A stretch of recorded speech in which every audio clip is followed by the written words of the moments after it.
Pues buenas noches, bienvenidas, bienvenidos a la segunda parte de esta sesión, que bueno, ahora va a corresponder a historia y vamos a ver 14 años muy interesantes de la historia de México, interesantes porque van a representar una época de transición que va desde el final de la Revolución Mexicana hasta el momento en el que se consolida el Estado mexicano a partir de una serie de instituciones políticas, económicas, sociales, incluso hasta culturales, que van a ser la base de lo que va a definir la evolución del país en los años 50, 60 y 70. El eco de lo que ocurre en estos años, pues incluso se escucha hasta la actualidad, ¿vale?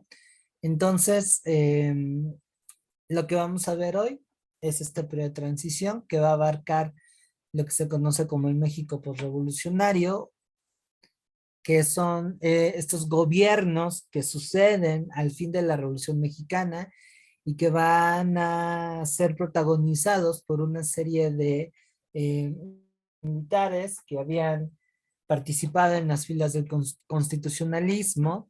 Acuérdense que fue la facción que de alguna manera triunfa durante la Revolución Mexicana, pero que en el 20 pues se van a separar de Carranza, incluso se van a levantar en armas en contra de él, lo van a vencer, y a partir de ahí ellos son los que van a tener el control del rumbo del país, ¿sale? Entonces es un gobierno caudillista que va a intentar generar un nuevo proyecto de nación, pero que a partir de 1936 más o menos vamos a ver un cambio. Esos caudillos van a perder el poder, particularmente uno, Plutarco Elías Calles, y va a darse a partir del gobierno de Cárdenas una dinámica en donde la batuta la va a tener un partido que va a ser un partido, en palabras de Ríos, aplanadora, ¿no? Bueno, la intención de Lázaro Cárdenas, lo vamos a ver ahorita, es una intención de estabilizar el Estado y de paso democratizarlo, un poco para evitar todo el relajito que se dio en los años 20 y la inestabilidad que generaban los caudillos, ¿no? Pero em, con el paso del tiempo, pues fue agarrando otro rumbo. Y ya para la década de los 40, 50, el Estado responde a otra dinámica. Sí hay instituciones, pero lo que pretendía Cárdenas, que era democratizar, pues no. Pero bueno, ya ahí me fui muy lejos. En este periodo es la semillita de eso que les acabo de contar. Así es que, por tal motivo, pues vamos a ver cómo es que se da arco de referencia, ¿no? Que este contexto en el cual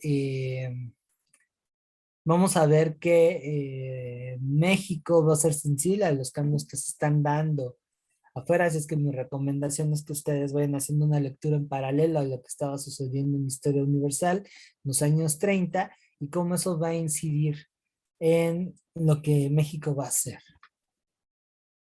¿Sale? Si es que hay alguna duda respecto a lo que vamos a ver ahorita. No, yo no tengo duda. Bueno, pues vamos a hacer ahí una pequeña evaluación para hacer más interactiva la clase. ¿Quién me quiere contar cómo acabó la Revolución Mexicana?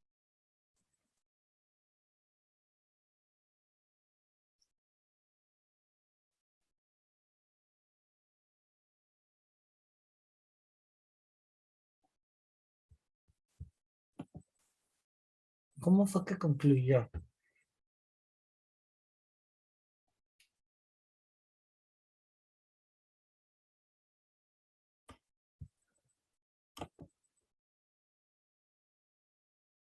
¿Cómo crees? Y el fin de semana es tu examen, Rachel. Ojalá que no haya preguntas sobre Revolución Mexicana. ¿Cómo crees?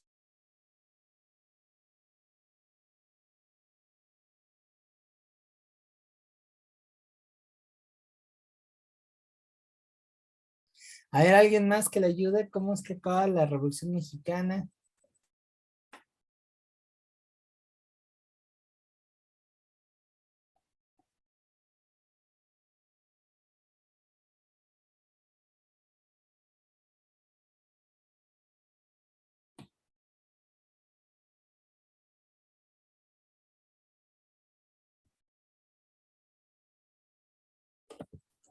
¿No nadie? Híjole, van a tener que repasar, ¿eh? Eso, muy bien, Alejandra. Y teníamos una bronca, ¿no? Para 1920. Carranza se quería perpetuar en el poder poniendo ahí a em,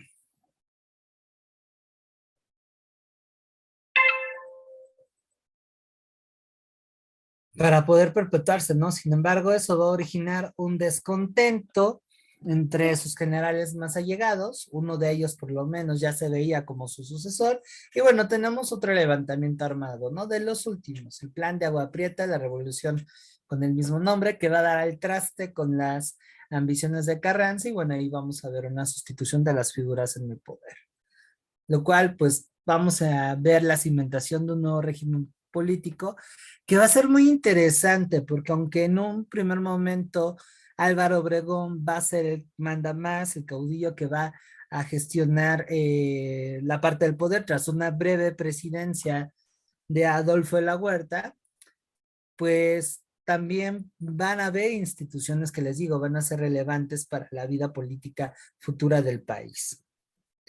Y esa línea pues la va a continuar Plutarco Elías Calles, quien a la muerte de Cárdenas se va a volver el jefe máximo de la Revolución Mexicana. ¿Sale? Así es que posteriormente a eso pues vamos a tener esa transición definitiva ya a las instituciones con la figura de Lázaro Cárdenas. Ahí en esos dos subperiodos vamos a dividir estos 14 años, ¿sale? Vamos primero con los aspectos políticos que van a ocurrir entre el 20 y el 28. Como ya les había comentado, sucede la rebelión de Agua Prieta, en el que, bueno, algunos generales allegados a Carranza no van a estar de acuerdo, pero también aquí hay que señalar que no solamente son militares, también hay civiles, ¿sale? Entonces estamos viendo un nuevo grupo en el poder. Así que eso va a desplazar a los carrancistas y comienza a ver algo muy interesante. Hay un pragmatismo enorme, ¿sale? De parte de ellos, y es incluir otras fuerzas políticas. No tanto al villismo, sino también el zapatismo. Van a ser como pactos en donde poco a poco los van integrando. Ahora, una cuestión pendiente también es nada más y nada menos que el reconocimiento extranjero. Ustedes sabrán que sin ese reconocimiento, lo que ahí tendríamos será la amenaza de una invasión. Entonces, ese es, por ejemplo, la importancia de los tratados de Bucareli, en la cual el gobierno mexicano, a cambio de dicha legitimización, lo que sencillamente hace es mm, omitir em,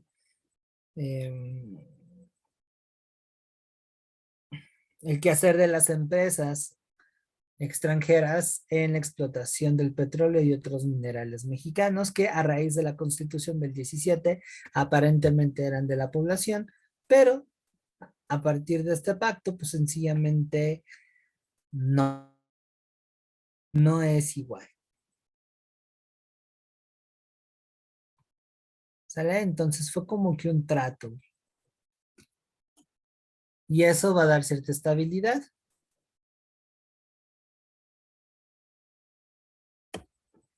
Ahora, ¿qué va a suceder después? Que el gobierno mexicano no va a tener un carácter ideológico delimitado.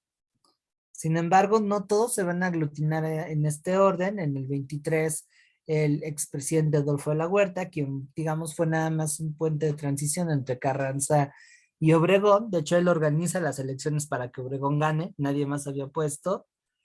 Pues para el 23 ya rompe con él. Esto debido a que Obregón ya había hecho un acuerdo con Calles. Prácticamente es, nos turnamos la presidencia. Primero fui yo, ahora te toca a ti y después tú te aventas una reforma electoral para que yo me pueda reelegir y así no nos la llevamos. Pues eso no le gustó a De la Huerta, que era el tercero en discordia, y se levanta en armas. Sin embargo, no,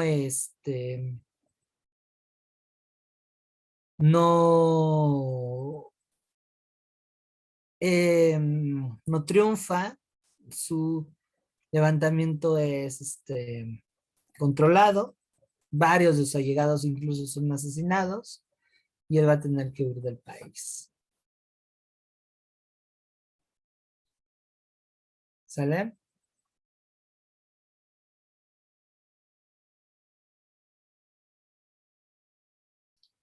Entonces, en ese mismo año, Villa, que para el Estado mexicano era un potencial peligro, pues va a ser asesinado también.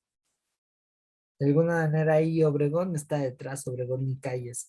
Y con la muerte de Villa, poco a poco, em, esos caudillos que están en oposición a Calles y a Obregón, pues van a ir estando abajo, ¿no? Entonces, bueno, algo que también tiene, digamos, como firma esta época es que el Estado mexicano está decidido a ser él el mandamás, lo cual implicaba que va a chocar con otros sectores sociales y políticos de la población. Uno de ellos, la Iglesia Católica, que si bien no tenía el poder de antaño, recuerden pues, todos los relajos que hubo en el siglo XIX, donde la Iglesia va a participar, ahorita ya no, pero sí sigue teniendo mucha influencia.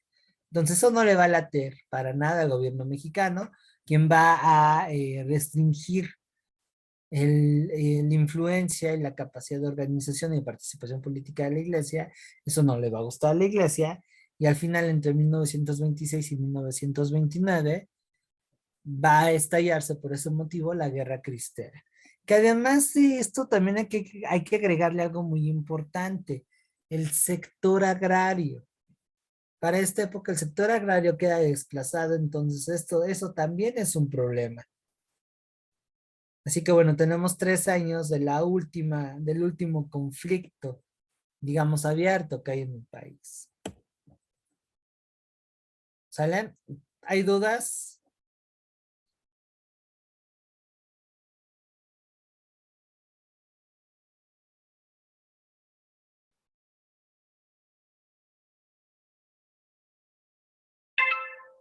¿No? Bueno, pasamos No, ahora, ninguna. perfecto, pasamos ahora a 1928.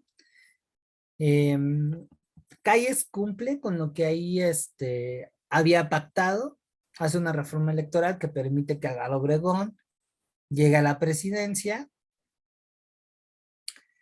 y pues nadie más se presenta como candidato, entonces casi casi por pase reglamentario, Obregón vuelve a ganar, ya se veía como el presidente que iba a gobernar del 28 al 34. Acuérdense que en esa época el presidente nada más gobernaba 4 años, pero festejando con unos amigos y unos cuantos tragos su triunfo, me lo asesina. ¿Sale? Y el que haya muerto, pues implica un vacío en el poder que va a ser ocupado por Plutarco Elías Calles. Aquí la cuestión es que Plutarco Elías Calles va a ser muy inteligente y no va a gobernar directamente.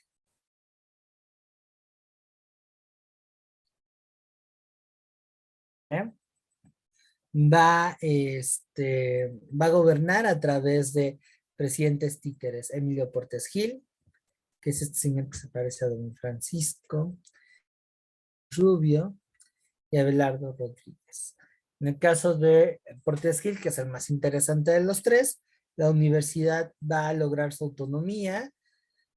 Tenemos también el fin de la guerra cristera. México enfrenta la guerra del 20, perdón, la Gran Depresión, que ocurre en ese mismo año, 1929.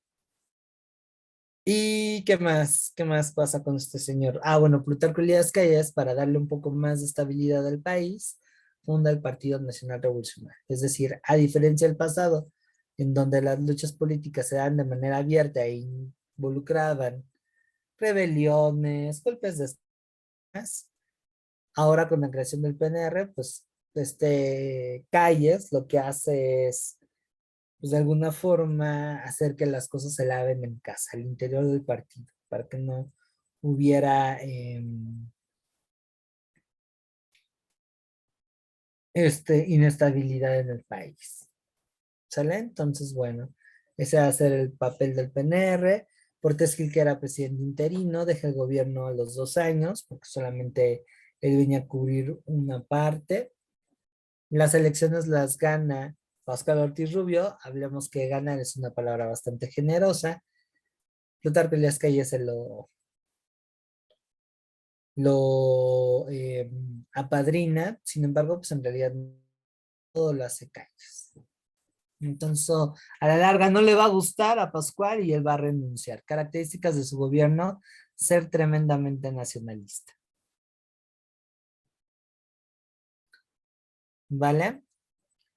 Y quien vuelve a agarrar el Estado para, pues, acabar el periodo va a ser Abelardo Rodríguez, que él, bueno, va a aplicar lo que es la ley del salario mínimo, el plan sexenal. Su sucesor va a gobernar 6 años y dejó las cosas para que Calles, pues, llevara a otros sus achichincles, ¿no? Sin embargo, a la persona que elige, pues no va a ser la más adecuada de los intereses de este señor. Él traía otras ideas y al final, pues sí, le dio la vuelta bien bonita. ¿Sale? ¿Dudas hasta aquí?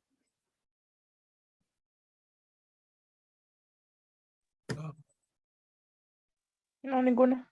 Bueno, ahora vamos a ver un poco la economía. ¿Sale? La economía mexicana va a estar sustentada en explotación Una de... pregunta, perdón, de Ah, la perdón, slide sí. anterior. ¿Por qué se llama Maximato? Ah, porque este señor se hacía llamar jefe máximo de la Revolución Mexicana. Calles. Ujú. Ok, Y porque él gobernaba, pero de manera indirecta. Por eso se le llamaba Maximato. ok. Gracias. Ahora, de nada, ahora vamos con lo que es la economía, que bueno, es muy fácil, se va a sustentar México en la explotación agrícola, o sea, no va a variar mucho. La diferencia es que no vamos a tener aquí latifundios con el porfiriato, o sea, sí, pero menos, diría el peje, ¿no? Porque cabe mencionar que varios de los exgenerales que llegaron a participar en la revolución, pues se hicieron de su propia lanita, fueron la nueva élite del Estado mexicano, ¿no? Entonces, sin embargo, pues todavía se tiene una cierta atención al campo, pero eso no quiere decir que beneficiaron a los campesinos, la verdad es que no. Por otra parte, también vemos injerencia o mano extranjera en lo petróleo y la minería, que sí se desarrolla, pero siempre en beneficio del sector privado y de los extranjeros, no tanto del país. O sea que ahí la Constitución del 17, pues por lo menos en estos años era letra muerta. Otra cuestión también muy importante es que México de alguna manera se va a beneficiar del despegue que va a tener los Estados Unidos en los años 20. ¿Alguien sabe por qué se da este crecimiento económico por parte de los Estados Unidos?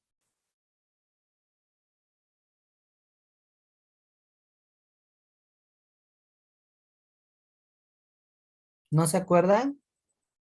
Primera Guerra Mundial. Exactamente, por la Primera Guerra Mundial.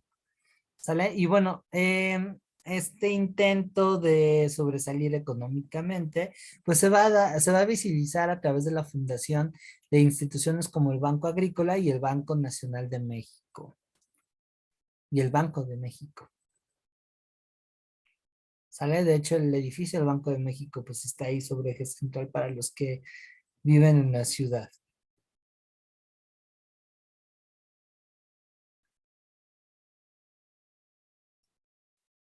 ¿Ok? ¿Doki? Entonces, bueno, eso dentro de lo económico. Dentro de lo social, pues vamos a ver aquí que se favorece la clase obrera, incluso se crea la CROM, la Central Revolucionaria Obrera Mexicana, que bueno, aunque aparentemente le da cierta representatividad política a la clase obrera, pues en realidad fue una institución de control. El compa que va a liderar a la CROM, pues es un cuate de calles, Luis Morones, que va a ser una institución política muy importante, como en su momento también lo llegó a ser la CTM. Y es que los sindicatos en México tienen una historia bastante interesante.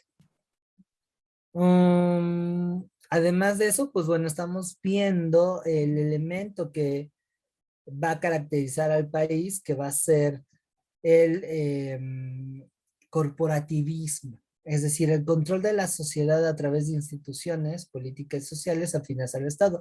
La CROM es un buen ejemplo de ello. ¿Sale? Por otra parte, pues sí, hasta cierto punto van a haber algunos beneficios como una ley de la jornada de 8 horas, la ley federal del trabajo y la ley del salario mínimo. Se crea también la SEP en 1923, esto es con Álvaro Obregón, y bueno, aquí se ve cómo se articula lo que es un proyecto social acorde al nuevo régimen y al proyecto de nación que se está dando, es decir, a cómo se está organizando México, cómo se quiere organizar México. En cuanto a cultura, pues vamos a ver ahí la influencia de la tecnología en la juventud, una serie de intelectuales relativamente jóvenes que van a ser, digamos, los ideólogos culturales de este nuevo orden, que se va a romper con la dinámica que se venía dando desde el porfiriato, que era el asunto de lo francés. ¿Sale? En este caso, pues no, va a cimentarse en lo que es la idea del México, el México mestizo, que de alguna manera crea la perspectiva de Vasconcelos. Vasconcelos aquí va a ser una figura importantísima y que se va pues, también mostrar a partir de las artes gráficas, especialmente el muralismo. El muralismo va a ser un interesante ejercicio o medio por el cual se va a plasmar esta parte de lo que ellos ya están entendiendo como México, de la cultura nacional. Y eso, pues no solamente se centra en el muralismo, que es la época de Diego Rivera, Alfaro Siqueiros, José Clemente Orozco, el doctor Frida Kahlo, Olina Will, en fin, entre otros tantos, ¿no? Sino también la literatura va a visualizarse mucho esto de lo que es el costumbrismo y las novelas históricas de la revolución. Es un tema bien interesante. Oye, aquí, por ejemplo, tocando ese último punto, eh, podríamos explicar esa novela, bueno, sí es novela, ¿no? De Manuel Paino, de El No, pero bandido Paino es Fernandino. del siglo XIX. Pero Paino, de hecho, es no tiene que ver con romántico. la revolución. No, a lo mejor lo estás confundiendo con la obra de Mariana Suela, que son los de abajo. Ah, ok. Esa sí está ambientada en la revolución. Ok, o de alguna manera, no sé si pueda, más bien no sé si existiría aquí un link con eh, pues la corriente realista en El cuanto a realismo literatura, mexicano. el realismo. Pero ese es un poquito antes, fíjate, el realismo mexicano se va a dar en el porfiriato, más o menos. Ok, Más bien aquí es el costumbrismo y la novela nacionalista. O sea, aquí en literatura te estoy hablando de, ay, el autor de La vida inútil del Pito Pérez, José Rubén Romero. José Rubén Romero. Te estoy hablando de Mariana Suela, te estoy hablando de Martín Luis Guzmán, te estoy hablando en el caso de la poesía de Amado Nervo, Salvador Díaz Mirón, Carlos Pellicer, creo que también anda por aquí. No, mentira, Pellicer es un poquito después. El papá de Octavio Paz también aquí anda metido. Ok. ¿Sale? No, no, no, no. Lo que me contaste es en el siglo XIX. Vale, entonces vamos con ellos, lo que es el Cárdenas, el cardenismo. A ver, cuéntenme, ¿por qué si este sistema aparentemente estaba funcionando bien, por qué Cárdenas no estaba de acuerdo? ¿Qué puntos flacos le ven a un gobierno dirigido tras las bambalinas por un personaje que se encumbró gracias a la Revolución Mexicana? Mejor dicho, su participación en la revolución. ¿Qué fallas le ven a eso? Pensando en generar un proyecto de nación estable, un sistema que continúe. Pues el hecho de la intervención extranjera, ¿no? Que pues básicamente todos los rendimientos se los llevaban ellos. Ni tanto, fíjate, ni tanto, porque con los tratados de Bucareli, pues están ahorita aprovechándose el petróleo bien de lo lindo y pues déjalos, así no nos invaden. Hay algo más,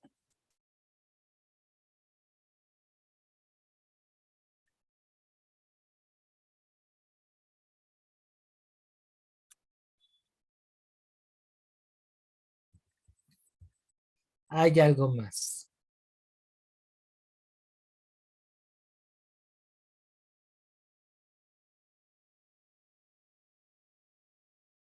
¿no?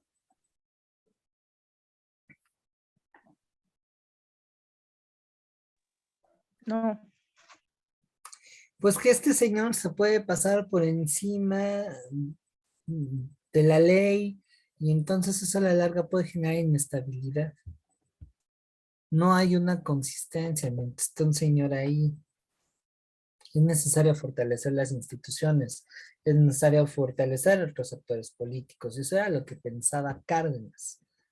Si es que Cárdenas, pues sí, va a tomar la invitación de Calles de ser su próximo personaje, su próximo pelele, pero él ya tenía un plan entre manos. Cárdenas se planteaba la idea de hacer realmente un proyecto de nación que continúe, que tuviera alcances cortos, medios y largos, cosa que el gobierno caudillista pues no te puede dar porque además está sujeto a los berrinches del líder, ¿no? Entonces sí, sí es algo muy importante. Así que bueno, para no hacerles el cuento largo, ese era el plan que tenía Cárdenas, pero pues no se enfrentaba a cualquier cosa, era Plutarco Elías Calles, así es que ojalá que YouTube no me censure con lo que voy a decir, pero bueno, Calles es un cabrón, pues Cárdenas tenía que ser cabrón y medio, sí debía de, si quería realmente orquestar este proyecto, ¿sale? Entonces, esa es, digamos, la importancia histórica que va a tener el cardenismo. Y también que va a ser la base del crecimiento económico, la estabilidad política y social que va a tener México, sobre todo en los 50s y 60s. Cárdenas es el que va a dejar las bases. Es que vamos a empezar a verlo con un poco más a detalle. Vamos a dividir el sexenio, porque va a ser el primer presidente que va a gobernar 6 años. El sexenio de Cárdenas lo podemos dividir en tres. Del 34 al 36, que va a ser ocupados por Cárdenas en tenopio, que le permita en su momento em, aventarse un tiro contra quizá no em, una guerra civil abierta como tal, pero sí ser un contrapeso a los designios de Calles. Salen los siguientes 2 años, va a fortalecer ese carácter corporativista, va a refundar algunas instituciones, como es el caso de la CROM, que la va a reformar en la CTM, va a crear nuevas instituciones políticas, como es el caso de la Central Nacional Campesina. Los campesinos van a ser estos aliados que Cárdenas le va a permitir cimentar este régimen. Am, También va a ser la época en que definitivamente Calles es anulado y lo corren del país. Y ya para 1939 es como que ya adornar la casa, ¿no? Va a instituir un dedazo. Él es una calle Cárdenas, pero es una persona muy cercana a las izquierdas, va a realmente generar un beneficio en la gente, pero eso le va a llevar a un cierto descontento por parte de los empresarios y de la Iglesia Católica. Entonces, para evitar que el país va a elegir una persona que va a ser más,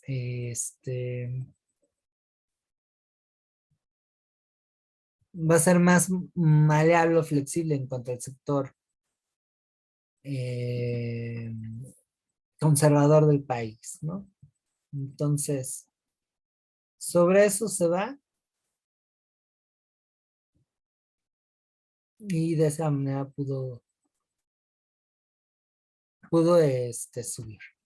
Eso en cuanto a lo político. Lo económico, pues bueno, él se va a acordar de los campesinos, pues un reparto agrario inmenso, crea la ley del ejido, con lo cual respalda a ese sector social, da beneficios al campo, a hacer que su paquete de políticas económicas estén asentados en una pequeña propiedad, ya con una fuerza política, un tiro con los extranjeros. Y eso le va a llevar a nacionalizar distintos tipos de ramas industriales primeras que se van a nacionalizar, van a ser minerías, ferrocarriles y petróleos. Y la pequeña propiedad va a ser el eje económico de Cárdenas. ¿Sale? Entonces, eso en cuanto a la importancia en el aspecto económico. ¿Dudos hasta aquí? No. Los demás chicos.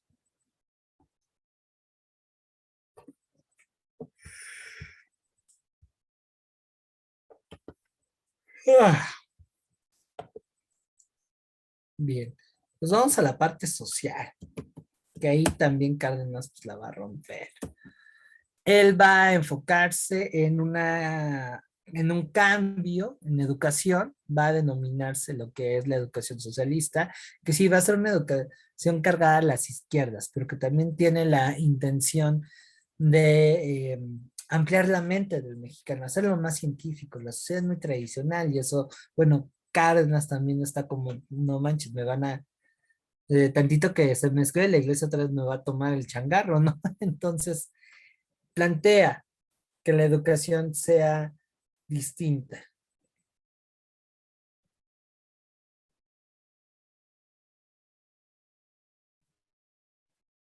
¿Sale? Ahora que viene después, que también va a reforzar la educación superior, porque con la nacionalización de esas empresas, lo que va a darse es que pues, va a faltar mano de obra técnica. Entonces creamos el Politécnico con un doble fin. El primero de ellos va a ser reforzar más bien a subsanar esta necesidad de mano de obra técnica, de ingenieros que lleven a cabo el proceso de industrialización del país. No se tenía porque todo el mundo se fue con esa la nacionalización y eran puros extranjeros. La otra cuestión va a ser nada más y nada menos que la movilidad social, ya que el Politécnico va a ser una escuela enfocada a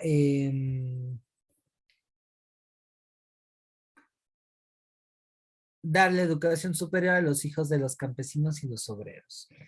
Así a lo macho.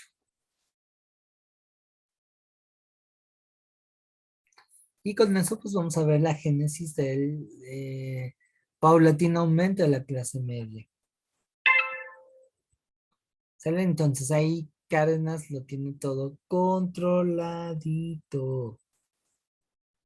Bien planificado. Esto de darle educación a los hijos de los obreros y campesinos fue a través del IPN.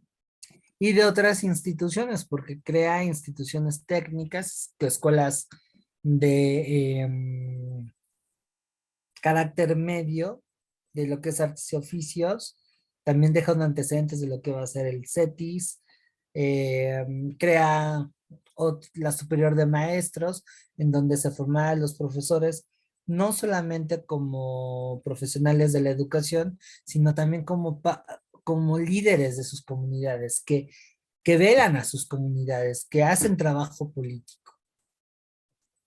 No de agretes, incluso en las películas se visibilizaba que el profe era alguien igual de importante que el cura y que el boticario y que el médico. O sea, estaba pesado. Ok, gracias. ¿Sale? Entonces, no solamente eso, también va con ello a ampliarse lo que es la clase media, que va a despegar aún más en los 50, 60. Y en la cultura, ahí sí se va a mantener con la idea de un nacionalismo revolucionario. Entonces aquí el cine de oro va a ser un buen referente mediático. La primera película que se hace del cine de oro es Vámonos con Pancho Villa con Domingo Soler. Y también hubo un gran crecimiento intelectual y eso es gracias a los artistas españoles que se refugian en México. México tiene una excelente reputación en política internacional, se le respetaba, y México va a ser de los pocos países que van a estar en contra del franquismo español, pero también del avance de los nazis, aunque obviamente México no puede declarar las guerras, pero lo que sí puede hacer es abrir sus fronteras. Nos llegaron los famosos niños de Morelia. Entonces es un periodo muy interesante el que nos deja ahí Lázaro Cárdenas, pero que bueno, también se siembra en él las contradicciones para que a partir de los 40, pues paulatinamente se vaya apareciendo más el escenario político de México al que hoy vemos.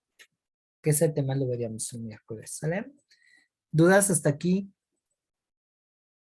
¿Preguntas, comentarios? No, no. Ninguna. Pues bueno, con esto finalizamos el tema de historia de México. Ya quedaría pues el miércoles cantarle las golondrinas. Y bueno, ojalá que esta sesión sea de repaso y que también para que relajen esos nervios, ese estrés del examen. ¿Sale? Yo creo que les va a ir muy bien. Cuídense mucho, perdón. Y nos estamos sintonizando el día miércoles. ¿Sale? Muchas gracias, profe. Cuídense, bye, Gracias. bye, Ya, gracias. bye, hasta luego.